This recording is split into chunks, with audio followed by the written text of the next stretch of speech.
Bonjour et bienvenue sur votre chaîne d'information Sahel Info. Si vous êtes nouveau, n'oubliez surtout pas de vous abonner pour ne plus rien manquer sur l'actualité au Sahel, car l'information vous donne accès au monde.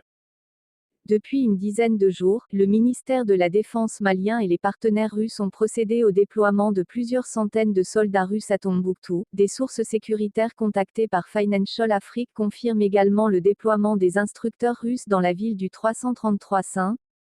Tombouctou est une zone stratégique pour l'armée malienne, nous sommes sur le terrain et nous accueillons les instructeurs russes au moment où je vous parle, et c'est sans commentaire, il s'agit d'une coopération d'État à État, a confirmé un haut gradé de l'armée malienne sous couvert d'anonymat.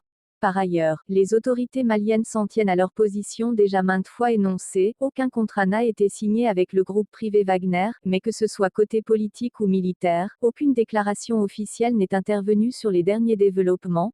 Pour rappel, le dernier communiqué officiel de Bamako sur le sujet remonte au 24 décembre, il y a plus de 2 semaines, regrettant la déclaration commune de 15 pays occidentaux, le gouvernement malien de transition démentait l'arrivée dans le pays du groupe russe, exigeait des preuves indépendantes, et précisait que des formateurs russes étaient présents dans le pays dans le cadre d'une coopération d'État à État.